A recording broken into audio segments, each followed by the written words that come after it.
Bonjour à toutes et à toutes, Stéphane Malman des services techniques d'Autodesk. Donc, je vais vous présenter l'intégration entre Advanced Style et BIM 360 Docs via Desktop Connector. Donc, au début, il y a quelques réglages, notamment les noms de fichiers en fait, où on ne veut pas que le nom de fichier change et mette l'indice.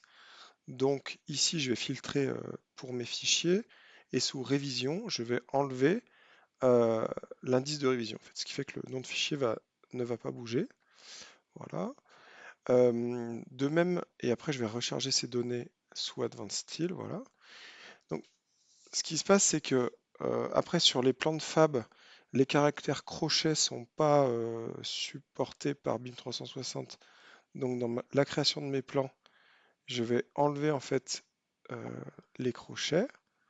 Voilà, donc pour l'ensemble des espaces, donc je vais passer en utilisateur et je viens ici dans caractéristiques du dessin, changer les noms du fichier. Donc je vais faire ça pour l'ensemble des prototypes, puis après je vais sauvegarder.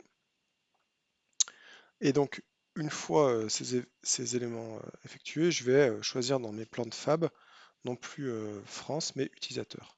Donc il ne me reste plus qu'à enregistrer sous BIM 360 Docs. Donc je vais venir ici sur mon PC et je vais retrouver le raccourci BIM 360 et je vais venir enregistrer dans mon hub, puis dans mon projet qui est Village BIM, sous exe, charpente métallique.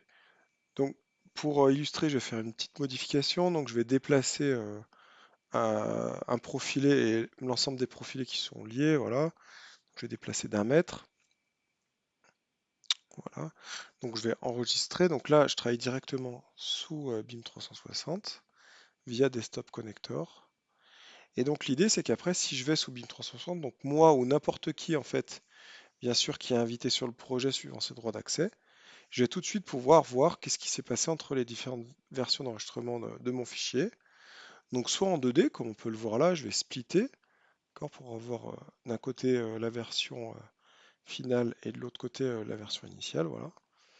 Donc ça permet d'avoir une lecture facile. On peut bien sûr retrouver ce même type de lecture, mais avec une comparaison des fichiers 3D, sur la 3D, voilà, entre la version 12 et la version 11. Voilà. Donc vous avez ici accès à ce qui a été ajouté, supprimé et modifié. Naturellement, si vous enlevez décochez aimants, ça vous affiche que ce qui a été modifié, supprimé ou ajouté. Voilà. Après, on aurait pu choisir les modifications de propriété ou autres. Donc l'idée après, c'est que si, par exemple, vous mettez à jour un plan, donc par exemple, je vais changer ici les dimensions de mon jarret, tout est enregistré directement dans le cloud. Et les plans de fab vont se mettre à jour donc en local, qui va être poussé via Desktop Connector vers l'élément. On voit au passage que j'étais bien en choix utilisateur des éléments. Donc forcément, vu que j'ai modifié, mes plans sont plus à jour, donc je vais changer l'indice. Voilà. Et une fois que j'ai fait ça, je vais demander la mise à jour de l'ensemble de mes plans. Donc voilà, les planches sont à jour. Je vais créer les fichiers commandes numériques au format NC et DXF des éléments. Donc je ne vais pas créer tout, je vais créer uniquement ça pour illustrer. Donc je sélectionne et donc on voit ici avec l'onglet en haut commande numérique et DXF.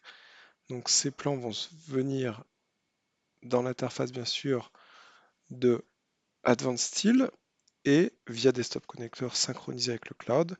Voilà, ici on voit les DXF et les fichiers commandes numériques NC qui sont des fichiers texte. Voilà. On retrouve bien sûr tous ces éléments directement sur BIM 360. Voilà, avec la création de l'ensemble des fichiers. Ici, on voit tous les DWG qui sont ici, par exemple, des plans de fab, ici un plat. Et du coup, comme on a comparé, on va dire le plan global, le plan d'ensemble, ici on peut comparer la platine. Et on voit ici superposer les deux versions avec les deux cotes. D'accord? Et après, on peut de la même façon splitter pour avoir les deux versions, ce qui est aussi assez clair.